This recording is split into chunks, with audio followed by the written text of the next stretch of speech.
Jika Jakarta punya kota tua, Semarang punya kota lama, Jogja punya kota gede.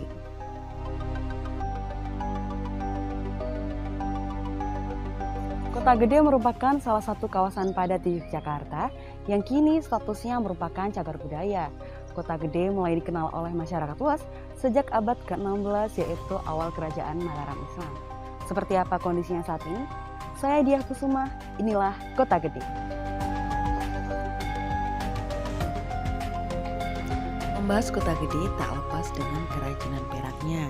Selama berabad-abad, Kota Gede dan Perak telah melekat menjadi satu kesatuan yang tidak bisa dipisahkan. Saya menemui Priyo Salim, pemilik Salim Silver, salah satu sentra kerajinan perak di Kota Gede yang masih eksis hingga sekarang. Apa ciri khas kerajinan perak dari Kota Gede dibanding dengan kota lain? Kalau itu kita lihat sejarahnya dari sisi tipikal tingkat pekerjaannya, sebenarnya kalau Kota Gede mempunyai nilai sejarah, dia memiliki teknik seni ukir. Nah, seni ukir. Tapi kalau kita melihat yang diekspor memang hanya sekedar, bukan hanya sekedar ya, tapi malah filigree juga. Jadi kalau Kota Gede secara umum memasok pasar dunia itu dari sisi repose, tatan, dan juga filigree. Tapi tidak menutup kemungkinan juga desain-desain modern yang saya dengar ada dulu sementara teman yang mensuplai pesanan dari Jepang itu desainnya sangat modern-modern. Kalau kami menekankan pada sisi reposenya. Ya, jadi kalau ciri khasnya bisa dibilang repose sama filigree gitu. Yang dimana di Bali tidak memiliki filigree, ada filigree tapi tidak begitu sebagus Kota Gede. Reposenya pun juga tataannya pun saya pikir lebih halus di Kota Gede. Jadi dua itu juga dari desain modern. Kalau desain modern kan asal tergantung kemampuan dari si pengrajinnya. Gitu. Seberapa besar dampak pandemi untuk para pengrajin perak di Kota Gede ini? Sangat berdampak ya. Pasar Amerika yang sebelumnya merupakan pasar utama kami pada bulan Agustus berhenti sama sekali. Itu saya melihat sangat kasihan sekali. Banyak toko-toko besar pun juga tutup dan tidak membuka, bahkan tidak membuka tokonya pun tidak. Saya dengar ada satu toko yang bukanya cuma hari Sabtu saja. Terus ada toko yang workshopnya diberhentikan. Kalau toko-toko kecil, unit industri kecil UKM Perak itu sudah mati sejak duluan. Ya. Jadi keadaannya memang sangat memprihatinkan.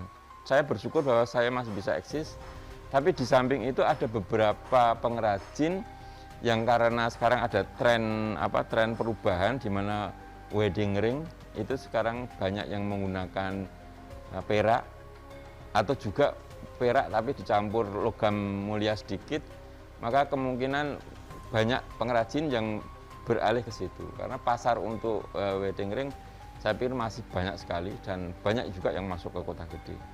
Jadi kemungkinan walaupun secara kalau kita bicara inti perak Kota Gede itu adalah seni ukir dan trap-trapan, itu sudah mengalami masa yang sangat memprihatinkan, tapi dari sisi ekonomi untuk pasar yang wedding ring sepertinya masih ada. Namun, perak bukanlah satu-satunya alasan yang menjadikan Kota Gede begitu istimewa. Ada sejarah panjang yang melatar belakangi betapa pentingnya Kota Gede untuk Yogyakarta. Saya menemui Yosis Tanzak, pamong budaya dari Balai Pelestarian Cagar Budaya DIY, untuk menanyakan lebih jauh apa yang sebenarnya membuat Kota Gede sangat penting dan istimewa.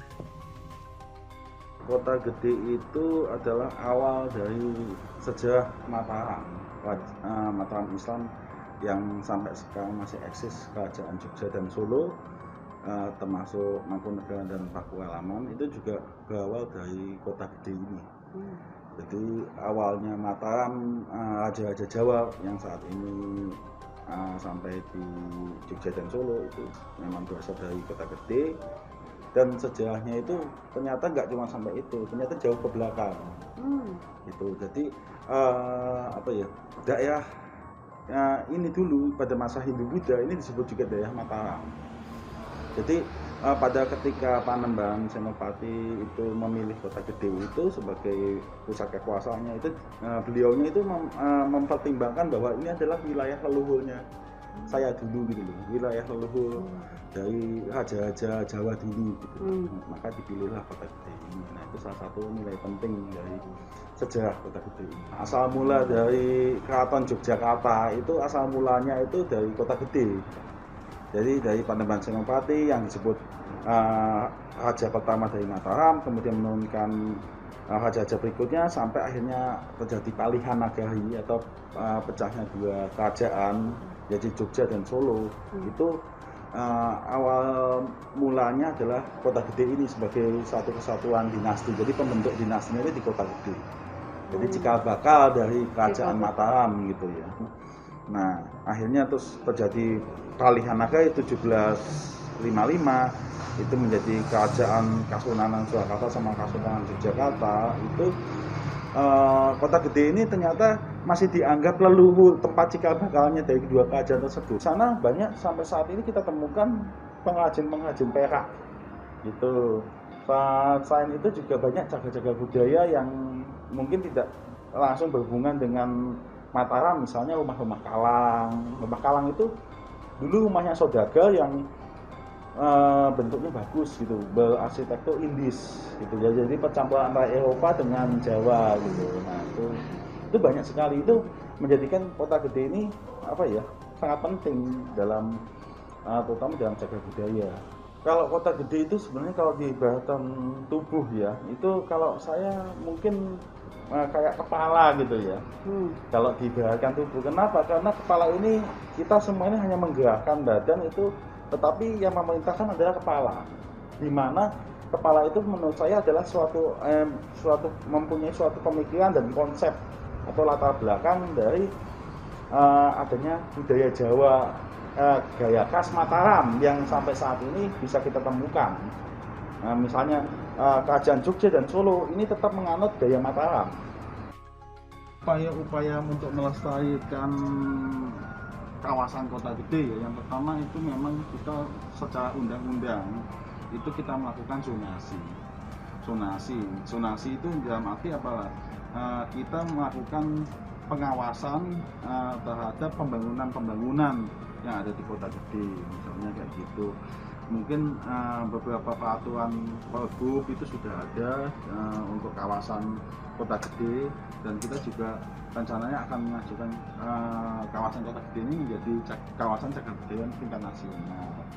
Yang kedua memang kita juga untuk konservasinya itu kita lakukan bantuan konservasi terhadap rumah-rumah Kalang misalnya, atau rumah-rumah khas Kota Gede yang tradisional Jawa gitu ya, kayak joglo gitu. Kita lakukan bantuan untuk konservasinya, baik menggunakan treatment dengan kimia maupun dengan tradisional.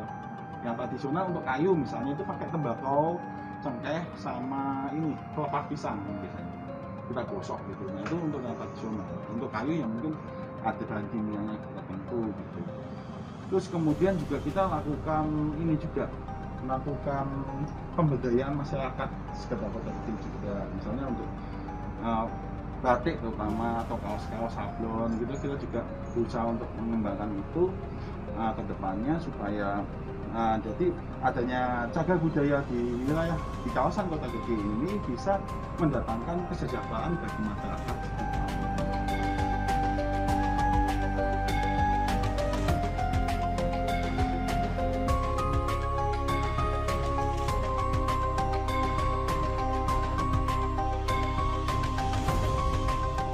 Selama ratusan tahun, Kota Gede tetap bertahan dengan kearifannya meski digempur oleh zaman. Bermula dari hutan belantara, kini berubah menjadi kawasan padat yang tidak pernah tidur siang ataupun malam. Apakah keistimewaan Kota Gede akan abadi atau justru luntur oleh zaman? Semua bergantung kepada kita yang menjaganya dan mewariskannya kepada generasi setelah kita.